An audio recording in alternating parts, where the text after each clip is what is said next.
해볼게요. 요 임진왜란은 우리가 흔히들 많이 들어봤죠. 요때 당시 때 일본이 조선을 쳐들어왔었던 난을 임진년에 있었다라고 임진왜란이라고 이야기를 합니다. 요 임진왜란은 조선 건국 200주년을 맞이해서 일본이 와 너무 축하해 하면서 이제 축포를 제대로 나눠줬죠. 그래서 1592년 때 이제 나오게 돼요. 당시 지도 보면에다가 이렇게 우리나라 있고 여기 똥똥똥똥 이렇게 일본 있어.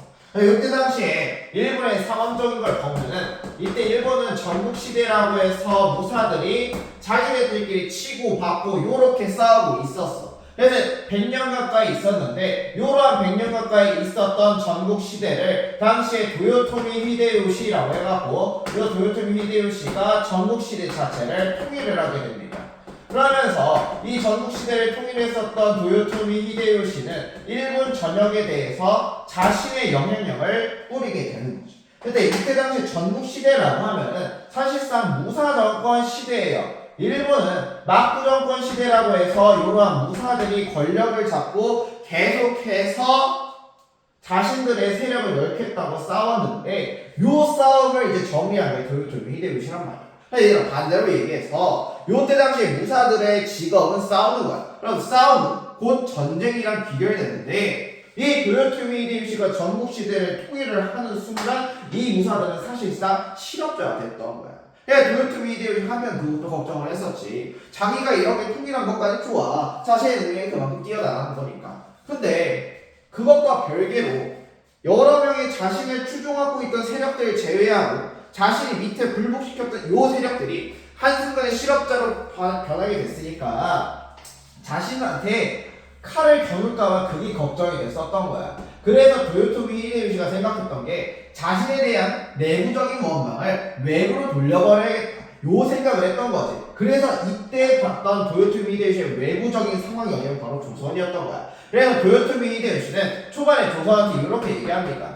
우리가 명나라를 쳐야겠다. 명나라 공격하는데 조선이 길 비켜주세요 라고 이야기를 했던 거지. 당연히 조선 입장에서 어때? 야 씨 명나라는 지금 우리가 섬기고 있는 나라인데 뭔데 너희가 길을 비켜? 라고 하면서 라고 했던 거지. 그래서 도요토미 히데요시는 옳다구나 해서 요걸 바탕으로 해서 1592년 때 이제 1592년 4월에 지금의 부산 앞바다였던 동래섬을 공격하면서 임진왜란이 본격적으로 발발하게 됩니다. 그래서 도요토미 히데요시의 요 애들이 여기 동래를 공격을 해버렸던 거야. 근데 우리 흔히들 초등학교 때나 아니면 이런 얘기 들어본 사람들이 있을 거야. 임진왜란 것 자체가 당시에 조선의 정권이 부패해서 얘네가 공격을 제대로 대비하지 못하였다. 아니면 애초에 일본 자체를 무시하고 있었다. 이러한 얘기를 많이 들었을 텐데 그렇진 않아. 정확하게 얘가 대비를 못했다라고 하는데 그건 맞아. 근데 좀 억울해 조선 입장에서는. 왜냐면 이때 당시에 일본군이 이끌고 왔던 병력이 20만이야. 근데 요 20만은 당시에 세계사의 모든 걸 찾아와도 요 일본만큼 20만의 대군이 이끌고 왔었던 데는 없어. 그러니까 일본이 원체 또라이였던 거야. 조선 애들이 기껏해 한 몇만 올 것 같다 해서 3, 4만 정도의 대피 병력을 만들었는데 얘네가 20만 이끌고 오니까는 이 조선 입장 속에서도 이걸 대응할 수가 없었던 거지. 그래서 요때 당시 때 조선은 선조라는 임금이 즉위를 해서 나라를 다스리고 있었습니다. 근데 이 선조가 일본군이 동래섬을 딱 온다는 소식을 듣고 여기 충주 있죠. 지금의 요 충주에서 당시 조선 최고의 명장이었었던 신립장군 보고 맞게 시킵니다.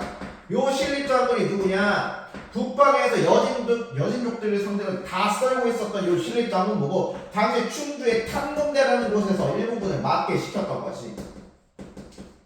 그래서 요 탐동대에서 맞기 시작해서 일본군의 조총에 의해서 이 신립의 군대가 정말 박살이 나게 됩니다. 근데 이때 당시에 일본군이 이끌고 있었던 게 조총이라는 거였잖아요. 여기 보면은 이때 조총이라는 신식 무기를 통해서 말이 다가오기 전에 조총을 뻥 쐈다고 하는데 그건 맞아. 맞는데 이때 당시에 조총이 이게 3명이 있어. 3명이 있으면은 요 한 사람이 쏘면 뒤로 가고 한 사람이 쏘면 뒤로 가고 한 사람이 쏘면 뒤로 가고 요러한 방식으로 장전의 효율성을 만들어서 이제 조총 자체가 빨리빨리 돌아갈 수 있고 회전율이 높게 만들어서 이제 살상력이 높였다 라고 이제 이야기를 한단 말이야. 물론 그것도 맞지만 요때 당시 하나 장전하는데 1분이야. 그럼 하나 쏘고 뒤로 가면은 보통 간격이 20초 20초 이런 식으로 차이가 나겠지. 그러면 요 신림이 이끌었었던 군대 자체가 뭐라 했어? 여신족을 이끌고 있었기 때문에 신림 군대 자체가 기마병이란 거야. 기마이기 때문에 조금 장전하는 사이에 이제 말들이 와서 빠르게 죽일 수가 있어. 그러면은 이렇게 빨리 죽일 수가 있으면은 말 빨리 죽이면 되잖아. 근데 문제가 요 말 자체가 예민해.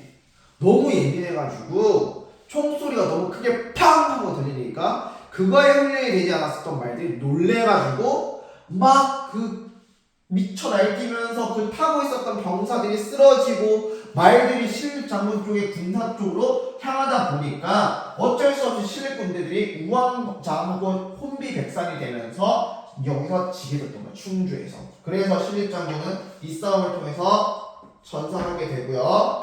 이 소식을 듣고 있었던 한성에 있었던 당시 우리의 수도였었던 한양에 있었던 선조는 당시에 이제 왕자였던 광해를 세제로 내세우고 자기는 여기 있었던 의주로 도망가게 됩니다. 자, 그럼 정리를 해보자. 일단 일본군들이 한양까지 쳐들어오게 됐던 거야. 그래서 이 소식을 들었던 당시의 왕이었었던 선조가 의주까지 대피를 해요. 대피를 하고 나서 요때 선조가 진짜 이 의주군을 넘어가려고 했는데 신하들이 만류를 했었어.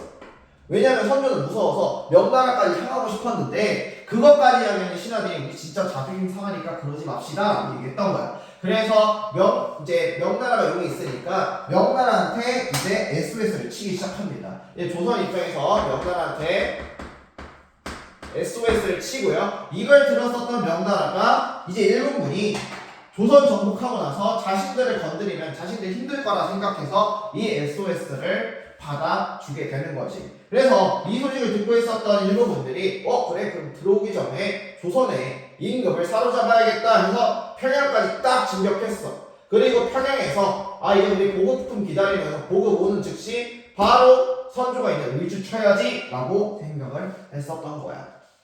그랬는데 이제 요 애들 이런 플랜이 있었는데 이거를 딱 망치는 사람이 등장을 해주게 됩니다. 자, 근데 일본군의 군대 이제 이런 식으로 당시 일본군은 보급 자체를 육군이 아니라 해군을 통해서 이렇게 보급을 쏠 생각이었어. 근데 요거를 우리가 많이 하는 조선의 명장이자 조선을 지켜준 장군이었었던 이순신 장군이 여기 앞바다에서 계속해서 승리를 했었던 거야. 그래서 당시 옥포 전투를 시작해서 옥포 전투부터 시작해서 사천 전투 그리고 우리가 임진왜란의 3대 대첩 중 하나였었던 한산도에서 파격진 전술로 일본군을 크게 무찌르게 되면서 일본군이 보급에 대해서 끊기게 되니까 계속해서 평양에서 머물게 했었다. 그래서 이렇게 평양에서 머무르고 있는 동안 이제 명나라가 SOS에 대해서 군대를 파견하고 이렇게 쭉 하고 들어오게 됩니다. 그래서 이거를 우리는 조명연합군이라고 불러요. 그리고 이 조명연합군이 평양성 전투에서 승리해서 평양성을 탈환했어. 그래서 이 소식을 듣고 있었던 전라도의 권율 장군이 이제 군대를 이끌고 조명연합군과 자신의 군대와 일본군을 쌈싸볼 계획으로 이렇게 전라도에서 쭉 올라오고 있었는데 일본군들이 이 조명연합군의 평양성 전투에 이제 심취해서 방심하고 있는 사이에 이 조명연합군을 다시 치게 되고 이로써 조명연합군이 물러나게 됐었던 거야. 그러니까 원래 이 호남지방 전라북 지방에 있었던 사람들 권율 장군은 이 조명연합군과 연합할 생각이 올라왔었는데 문제가 이 조명연합군이 물러나게 되니까 이도 저도 아닌 상황이 된 거야. 그래서 당시에 이 군대를 이끌고 있었던 권율 장군은 이제 생각을 했던 거지. 어떻게 할까 하다가 결론을 내립니다. 그냥 한번 싸우자. 이래 죽나 저래 죽나 똑같아 라고 생각해서 당시 이제 행주 산성에서 일본군과 싸우게 되고 요것도 큰 승리를 거두게 돼요. 그래서 요거를 행주대첩이라고 이야기를 합니다. 당시에 권율 장군이 이걸 이끌고 싸웠어. 그러니까 이제 일본군 입장에서 보급도 끊겨 반격하려고 했더니 권율 장군이 행주대첩도 당해. 얘네가 고민을 한 거야. 지금 이 상황 속에서 우리가 더 할 거는 뭐가 있을까? 아 그래? 군대는 져도 돼. 전쟁에 있어서 승리도 할 수 있고 패배도 할 수 있어. 근데 가장 얘네한테 지금 필요한 굶주림 속에서 벗어나줄 보급품이고 식량이었어. 그래서 이때 당시에 동네에 머물고 있었던 일본군들이 생각하기를 요 식량을 어디서 뺏을까라고 하다가 우리나라 최대 곡창지대인 전라도 호남지방을 공격해야겠다라고 생각을 하게 됩니다. 그래서 얘네는 그거 보고 뺏겠다고 당시에 전라도로 가는 중요한 길목이었었던 요 진주성을 공격을 하게 됩니다. 그리고 요 진주성에서 지키고 있었던 장수가 있었으니 그게 바로 김시민 장군이에요. 그래서 이 김시민 장군이 진주성에서 진주 대첩을 이끌면서 열대도 막아내게 되고 이로써 일본군의 병력이 불안해지게 됩니다. 그래서 요 김시민 장군이 승리했었던 요 진주성 전투를 우리는 진주 대첩이라고 부릅니다. 근데 안타깝게도 김시민 장군이 요 진주 대첩을 진행하던 와중에 돌아가시게 돼요. 자, 그래서 요 의주까지 갔었던 일본군이 이제 평양성 전투에서 패배를 하게 됐었고 요 평양성 전투에서 패배하고 나서 어떻게 할까 생각하다가 이제 다시 한 번 더 재반격하게 되면서 우리가 다시 한 번 더 의주로 갈까 하다가 그거에 대한 요 평양성 전투 이후에 조명연합군의 승리를 자축하고 좀 더 사기를 올리기 위해서 얘네가 했던 게 바로 행주대첩이다. 근데 이 행주대첩을 누가 이끌었냐? 권율 장군이 이끌게 되면서 승리를 하게 되고요. 그리고 이런 식으로 설상가상을 하게 되니까 한 번 더 공격합니다. 그게 바로 진주대첩이었었다라고 봐주시면 될 것 같아요. 그래서 이렇게 계속해서 지니까 일본군 입장에서 이제 병력을 재정비할 필요가 있어. 그래서 요때 이제 명나라한테 제안합니다. 우리 그만하고 어느 정도 휴전 협상 한번 해봅시다 라고 해서 요때 휴전 협상을 진행하게 되는데 문제가 얘들아 전쟁 어디서 일어났어 지금 조선 땅에서 일어났잖아. 그래 이 휴전 협상 자체를 일본과 조선이 협상을 해야 되는데 요거를 명나라랑 일본 얘네 둘이 해버린다는 거야. 근데 조선 입장에서는 뭐라 말 못해. 왜 얘네가 느끼기에는 우리가 다 죽어봤던 거 명나라가 살려줬으니까 아유 그래요 우리가 멋있어 어머니께서 하면 냅둘게요 라면서 한다고 생각했었고 명나라와 일본이 휴전협상 한 3년 정도 하게 됩니다. 근데 이 휴전협상의 대표적 내용 중 하나가 이제 뭐 명나라 조공 마치고요 그리고 조선 땅에 대해서 사도 내놔라 라고 얘기했죠. 일본 자체가 명나라가 안 주지. 아무리 얘네가 아예 조선 버려도 돼 라고 마인드가 있다 하더라도 팔도 중에 사도가 여기 사도를 내놓으라는 거야. 그럼 조선은 여긴데 바다 건너 일본이 안 그래 지금 조선 위협하고 있는데 육지에서 정착한 일본군이 조선군을 위협하는 순간 조선 멸망할 것 같고 그래 이렇게 조선 멸망하면은 명나라랑 다이렉트로 붙을 것 같으니까 여기서 이제 명나라가 이거를 거절을 때려버리는 거지. 나 같은 거절해요. 그래서 명나라가 이걸 거절했어. 그래서 요게 거절을 하고 나서 3년이 지나고 나서 이제 1957년 1900년 미안해요 1597년 때 아이고 헷갈렸네. 다시 한 번 더 정유내란이 일어나니 그거를 우리는 정유재란이라고 부릅니다. 이 정유재란에서 초반에 이제 이순신 장군은 초반에 승승장구하면서 잘 나갔었는데 요걸 질주했었던 멍균이라든가 요런 사람들의 모함으로 인해서 백의종군을 당하게 돼요. 그리고 이 백의종군이 당하는 동안 이제 칠전량이라는 곳에서 해전이 하나 발생했어.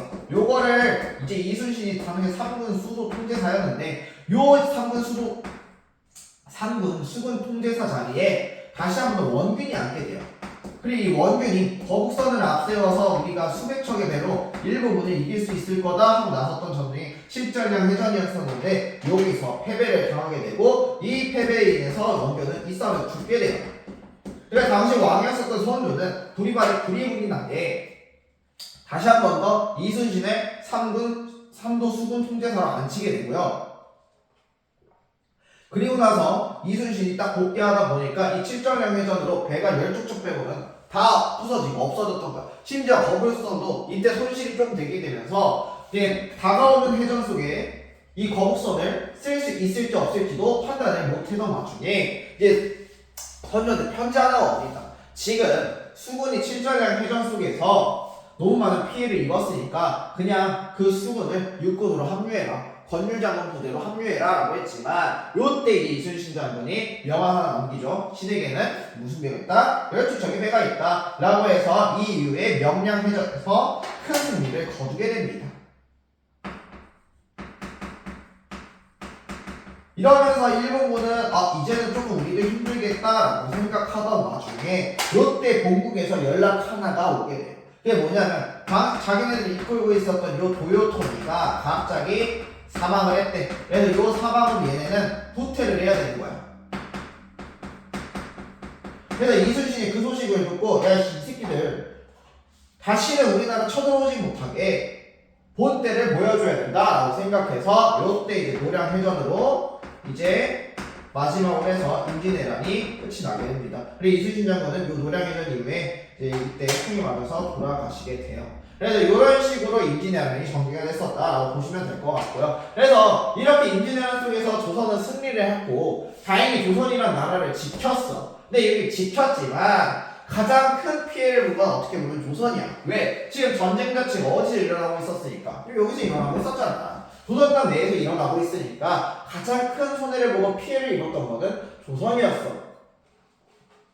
그래서 이 임진왜란의 결과를 보면 일단은 땅 자체가 어떻게 됐었냐면 황폐하게 변했습니다. 그러니까 토지는 황폐화되었고요.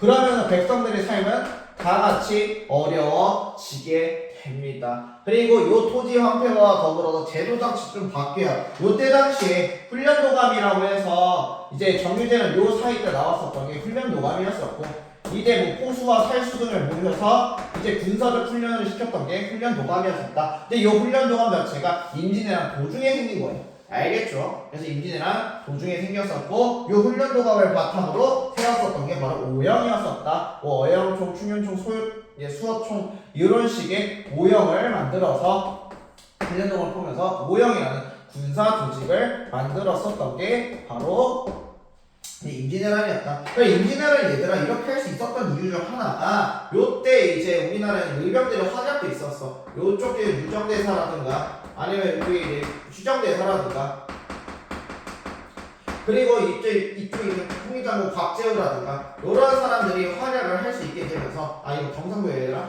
그래서 이런 식으로 활약하게 되면서 우리가 지킬 수도 있게 되었다라고 보면 되고요. 그리고 조선 내에서는 이제 제조지은이라는 명나라에 대해서 우리가 나라를 다시 세울 수 있는 은혜를 입었다라고 해서 요 제조지은으로 조선 내에는 친명이라든가 여기에 대한 존중감이 되게 많이 올라가게 됩니다. 자, 네, 아시겠죠? 여기까지가 이제 임진왜란에 대한 내용이고, 이렇게 이제 임진왜란이 끝나고 나서 얼마 안 있다가 선조가 죽게 됩니다. 그리고 그 선조가 죽고 나서 즉위했었던 사람이 누구냐? 바로 이 선조가 임진왜란 당시 때 급하게 세자에 올렸었던 광해군이었어. 네, 요 광해군이었었고, 요 광해군이 되다 보니까 이제 즉위하고 나서 요때 이제 명나라와 더불어서 이제 명나라 파이트하는 나라 하나가 등장해요. 그게 바로 후금이에요. 이 후금이 어디냐면은 이 후금이 뭐냐면 당시 여진족이 세웠었던 나라가 후금이야. 이때 여진의 누르하치가 1616년대 이제 나라를 하나 세우게 되고 그 나라가 후금이었고 명나라와 붙게 됩니다. 그러면서 명나라가 후금이랑 전쟁하게 되니까 이제 광해군한테 SOS 하나를 친 거야. 야씨 우리가 임진왜란 당시 때 너희 도와줬으니까 너희도 우리 도와줘 라고 얘기를 했던 거지. 그래서 광해군이 이때 고민을 했던 거야. 왜냐면 명나라는 우리 도와준 건 좋지. 근데 우리도 외교적으로 생각해보면은 이때 당시 명나라는 조선에 대해서 임진왜란 도와주겠다고 너무 많은 군사를 써서 이때 힘이 모자란 상태였어. 그리고 후금의 누르하치는 떠오르는 해였기 때문에 어느 정도 막강한 군사력을 갖고 있었던 거야. 그래서 광해군 입장에서는 자기가 생각해봤을 때 후금이 이길 것 같은 거야. 근데 명나라는 지원을 해줘야 될 것 같고 근데 후금한테는 함부로 자기가 하면 안 될 것 같고 그래서 광해군이 떠올랐던 게 뭐냐면 그럼 중간 입장에서 내가 외교해야겠다 라고 해서 중립 외교 정책을 실시를 하게 됩니다. 그래 이런 식으로 중립 외교 정책을 했었고 요거를 당시 파견을 갔었던 강홍림이라는 장수 보고 이야기를 하게 됩니다. 뭐라고 이야기하냐면 야 너는 명나라와 후금 싸움에서 일단 명나라의 편에 들어서라. 그래, 명나라 편에 들어서고 난 다음에 야 이거 잘 생각해봐서 명나라가 이길 것 같으면 일단 그냥 냅두고 후금이 이길 것 같으면 후금 편에 합류해서 내 편지를 전해줘라 라고 하면서 중립외교 정책을 했었고, 이걸 보고 있었던 가홍립이 후금이 이길 것 같으니까 재빠르게 후금 편에 합류를 하게 되면서 광해군은 이제 후금과도 어떠한 마찰이 있지 않았습니다. 그러면서 이게 좀 잘 되나 싶었는데 요거를 이제 또 싫어했었던 사람들이 있었어. 그게 누구냐면 서인 세력이었어. 서인 세력. 요때 당시에 요러한 중립외교 자체를 싫어했었던 게 서인이었었는데, 왜냐면은 요걸 이제 서인 세력이 반대했었어요. 이 서인 세력들이 대표로 주장했었던 게 뭐였었냐면 바로 여기는 제주 지은이었거든. 야, 우리는 조선 자체가 유교국가고 예리를 통찰하는 국가인데 어떻게 우리한테 은혜를 입혀준 아버지 같은 나라한테 이렇게 중립외교를 하고 있냐. 그러니까 광해군이 당연히 죽여야 된다. 이해 가족까지 죽여야 된다라고 이야기를 하지만 광해군이 끝까지 지켜주게 되면서 요때 당시 서인 세력과 광해군은 한바탕면서 이제 적대 관계에 들어서게 됩니다. 그래서 이렇게 적대 관계에 들어서고 있는데 광해군이 예로서 이제 조선의 성리학으로 사지 말아야 될 짓을 해버려요. 이때 당시 유서인 입장에서 뭐냐면 영창대군이라고 해서 자신의 양 동생이거든요. 정확히 말하면 엄마는 달라. 근데 이 영창대군이 자신의 권력이 위협된다고 죽여버리게 되고요. 그리고 임목대비를 가둬버리게 됩니다. 감금을 해요. 그러니까 이걸 보고 있었던 서인이 지금이다 해가지고 지금이라 해서 광해군 자체를 몰아내게 되고요. 요 몰아냈을 거는 뭐라고 부르면 인조 반정이라고 부릅니다. 그래서 인조 반정으로 인해서 요때 이제 광해군 다음으로 인조가 즉위를 하게 돼요. 네, 자연스럽게 인조와 그리고 인조를 앉혀줬었던 요 서인 세력 자체는 광해군과 다르게 이제 중립외교를 하는 것이 아니라 자신들은 명나라에 대해서 은혜를 갚아야 되고 명나라와는 어버이가 없다. 그러니까 우리는 명나라와는 기존처럼 친하게 지낼 거고요. 그리고 금나라를 배척하겠다 해서 친명배금 정책을 실시를 하게 됩니다. 그러니까 이거를 친명배금 정책을 실시하게 되니까 요때 이제 이 소식 자체가 후금한테 들어가게 됩니다. 후금이 이거 되게 괘씸했던 거야. 이걸 어떻게 하면은 얘네들을 족칠 수 있을까라고 생각을 했는데, 당시에 얘 인조가 이렇게 왕에 오를 수 있게 도와줬었던 장수 한 명 있었어. 얘 북방장수였었던 이괄이었는데, 요 이괄이 자신의 1등 공신이 아니라 2등 공신에 올린다고 불만이 있었어. 그래서 얘가 이괄의 난이 일어나게 되고, 요 이괄의 난을 통해서 이제 이괄은 죽게 되지만 이 소식이 인조한테 들리게 되고, 이걸 통해서 후금이 인조의 이런 인조 반정을 통해서 광해군을 죽였다가, 그리고 이괄의 난을 통해서 이 소식을 이걸 핑계로 이제 일어났던 게 바로 정명호란이에요.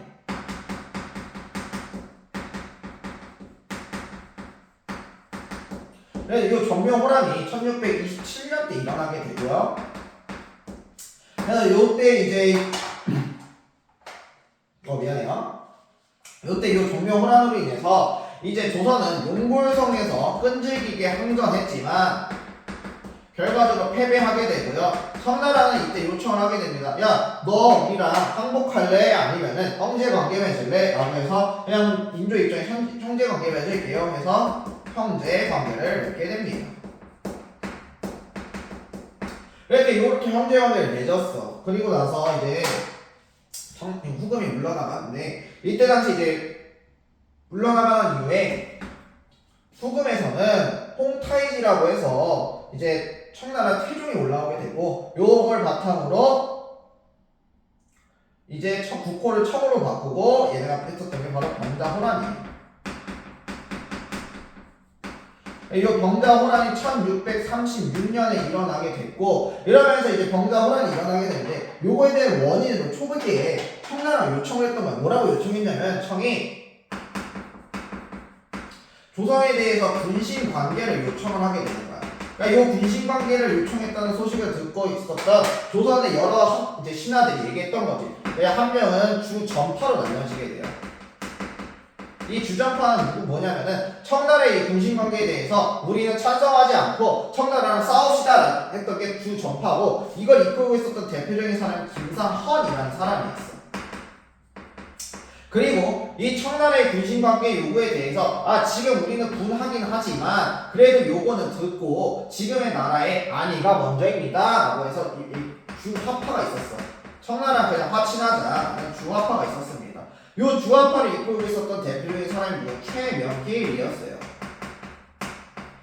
이런 식으로 신하들이 분야했었는데 요때 당시 때 이제 승리했었던 사람이 요 주전파였던 거야. 그래서 요 주전파가 승리하게 되니까 이제 조선은 청나라의 군신관계 요구를 거부하게 돼요. 그러니까 요거 거부하니까 당연히 청나라가 어떻게 쳐들어오겠지. 그래서 요 병자호란이 일어났었고 당시에 이제 청나라 황제가 이렇게 쭉 이끌고 오다 보니까 이 조선에서는 요기 때 조선의 가장 명장이었던 청나라도 두려웠었던 임경합 장군이 여기를 지키고 있었어요.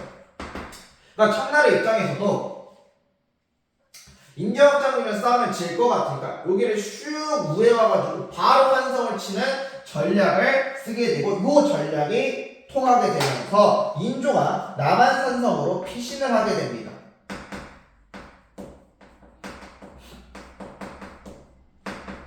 하지만 이 남한산성으로 피신했지만 식량 자체가 31치밖에 안 남게 되면서 결국에는 인조는 이제 청나라한테 항복하게 되고요. 그리고 그 항복에 대해서 가장 굴욕적인 걸 맞습니다. 그거를 우리는 삼전도의 굴욕이라고 해요.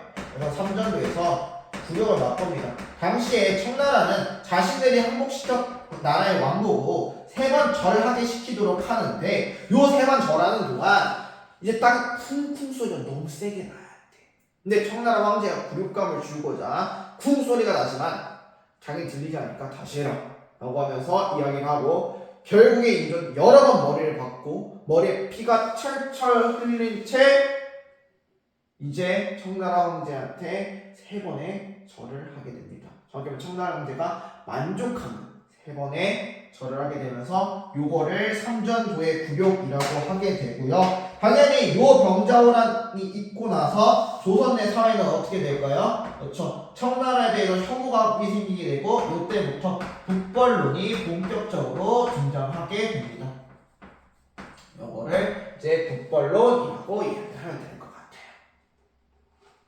알겠죠? 자, 그리고 나서 이렇게 북벌론까지 해서 여기까지가 이제 임진왜란과 병자호란까지 내용이고 이제 대동법, 영정법, 균형법 보고 한 타임 끄고 갈게요. 자, 이제 대동법을 먼저 보면 임진왜란과 병자호란 이후에 많은 조선 사회는 많은 게 바뀌게 됩니다. 조선 전기와 후기를 기점으로 하는 게 바로 임진왜란과 병자호란 이렇게 이야기를 하는데 이때 당시에 왜 그렇게 나뉘었었냐면 이 양난으로 인해서 조선의 경제 체제 자체가 완전히 바뀌게 됩니다. 조선 초기를 잠깐 볼게요. 조선 초기. 이 조선 초기에서는 농경보다 상업은 무조건 앞서 있을 수가 없어. 무조건 농경이라고 하면 상업이었는데 이제 후기로 가게 되면은 일단 나라에서 상업을 장려해줘요. 기존에는 나라에서 상업 자체를 장려를 안 했어. 왜냐면 얘들아 대통령이 돈 많아 아니면은 삼성 중 이재용 씨가 돈이 많을까? 사실 이재용 씨가 돈이 많아. 근데 이재용 씨는 자영업자고 대통령 어떻게 보면 공무원이란 말이야. 하면 이재용 씨가 대통령 앞에 가서 쫄을까? 안 쫄아요. 왜? 돈 많고 기업 총수잖아. 그러니까 이때 당시에 조선도 그거를 견제했었던 거야. 예의국가인데 예의국가는 까부지 말라요. 왕은 왕의 분분을 다하고 신하는 신하의 분분을 다하는데 신하는 왕의 행동에 대해서 비판할 수 있지만 왕의 자리에 넘보지 말아라. 그게 예의에 어긋나는 행동이다. 그러니 너는 너의 분분대로 잘하고 깝치지 말라. 이러한 행동을 했었어. 그러니까 이렇게 상업을 통해서 이 사람들이 돈이 많아지게 되면 조선시대 예의, 즉 이런 일반 백성 자체가 왕한테 까불 것 같으니까 농경보다 상업을 더욱더 중요시하지 않았고 그런 상업에 대해서 규제를 했었어. 근데 이렇게 양난 이후에는 토지가 황폐화되다 보니까 이제 이걸 개간사업을 해야 돼. 근데 개간사업을 하라고 하면은 백성들이 쉽게 안 해요. 그러니까 세금을 면제해달라고 할 거고 면제해준다고 할 거고 그리고 이 토지가 개간될 때까지 기다려야 되니까 세금을 거둘 방법이 없었던 거야. 그래서 상업적으로 가야겠구나 라고 생각했던 거지. 알겠죠? 그래서 요때 이제 대동법이 이걸 바탕으로 실시가 됐었는데 요거 이제 광해군 때 실시가 돼요. 광해군 때 요 대동법이 실시되는데 요때 이제 광해군이 실시했던 이유가 요때 당시 때 박납의 폐단이 너무 많았어. 박납의 폐단이 많았는데 요때 이 박납이 뭐냐면 우리 나라에서 특산품을 바치라 하는 게 이제 공납이라고 하거든요. 근데 이 공납이 있었는데 이때 당시에 갑자기 제주도에서는 귤이라는 특산품이 있는데 여기서 사과를 바치라는 거야. 그러니까 제주도 사람들이 일단 왕이 바치라면 바쳐야 되는데 어떻게 하면 바칠까 하다가 이제 그걸 수령이나 아니면 대리인이 와요. 그래서 자신들이 이거 물건 구해주면은 너희가 그 중개 수수료만 달라고 했던 거지. 그래서 초반에는 이제 귤장수들이 사과 맞춰야 되니까 오케이 사인을 막 줬는데 이제는 수령들이 중개 수수료라든가 아니면 이거 달라는 돈들이 너무 많아진 거야. 그래서 자신들이 이제 직접 구해서 바치겠다 라고 바쳐서 공납하겠다 라고 이야기를 하니까 그걸 막았어. 자신들이 계속 할 거래. 그러니까 너희 돈 달래. 요거 이제 박람이라고 불러요. 그래서 이런 박람의 폐단이 계속 되다 보니 이제 광해군 입장에서는 야 그러지 말고 토지의 결수에 따라서 쌀이나 배를 징수하겠다라고 했었던 거야. 그게 바로 대동법이었던 거지. 그러니까 특산품에 관련된 것들을 이제 새로운 토지의 결수에 따라서 쌀로 맞춰야겠다. 요게 바로 대동법이었어요. 그래서 당시에 토지 한 개당 쌀 12두가 아니면 배나 3포를 맞춰라. 요게 이제 바로 대동법이었어. 근데 얘들아 잘 봐봐. 그럼 이 특산물을 바치는데 그거 대신에 쌀이나 면포나 아니면 이때 동전까지 나왔어. 동전까지 나오는 동전을 바치는데 그럼 동전을 바쳤다 보니까 이제 중앙에서는 지역에 특산품이 없네. 근데 특산품은 받아와야 돼. 그래서 요때 나라에서 기용했었던 상인을 뭐라고 그래? 공인이라고 불러요. 그래서 요때부터 이제 공인이 본격적으로 등장하게 되고요. 그럼 이 나라에서 서울에서 출발했던 애들이야. 그럼 이 사람이 부산까지 쌀을 질고 가려면 겁나게 많잖아. 그래서 편리한 이제 소비재가 필요했던 거지. 물물 교환할 수 있는. 그래서 나왔던 게 바로 화폐입니다.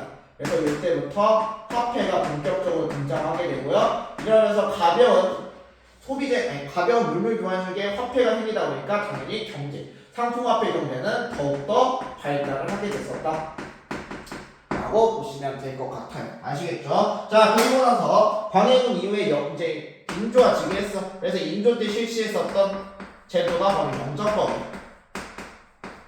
영정법은 인조 때 실시했고 요때 있었던 게 우리는 이제 토지 개수당 쌀 징수를 다르게 하겠다. 그래서 기존에는 풍년인 지역과 흉년인 지역을 구별해서 아무리 이제 풍년이 그걸 하고 땅의 비옥도에 따라서 등급을 매겼어요. 이게 전등육등법과 연등구등법인데 요거 이제 세종대왕 시기 때 만들었다가 요게 이제 기준이 애매하고 그리고 우리가 땅이 기름진다고 하더라도 어떨 때는 농사가 잘 안 지어질 거란 말이야. 그럼에도 계속해서 뜯어가니까 요거를 고쳐줬던 게 인조의 영정법이었어. 그래서 당시에 토지 한 개당 쌀을 4에서 6두 정도 가져가겠다 라고 했었던 게 영정법이었는데 요거는 이제 당시 토지를 갖고 있었던 지주계층한테만 이득이었었다 라고 보시면 돼요. 그래서 이런 식으로 지주층에서만 이득이 났었고요. 그 다음에 이제 마지막으로 봐야 될 거는 균형법이에요. 조선시대 때 이제 군 문제에 관련돼서 요 영조 때에 나오게 돼요. 군 문제에 관련돼서 이제 군면제를 받고 싶으면 당시에 두 피를 내라고 했었던 거야. 근데 그러지 말고 이제 백성들에 대해서 자기가 부담감 줄여야겠다라고 해서 당시 이거 군포라고 불러요. 두 필에서 한 필로 줄여주게 됩니다. 이렇게 줄여주게 됐었고, 자, 그 다음에 이거 부피를 한 필로 줄이면 개꿀인 건 맞아. 그러면 나라 입장에서 국간이 비겠지. 그래서 요거를 어떻게 보충하냐면은 당시 이제 선거 분담호라고 해서 지방에 있는 양반들을 대빵을 만들어줘서 지방에서 있는 군 이제 지휘부대로 만들어서 이걸 하게 해줄 테니까 호를 더 내라 라고 하거나 아니면은 영세 아니면은 바닷가에 있었던 어세 이런 어영세를 통해서 보충했었다라고 보시면 될 것 같아요. 아시겠죠?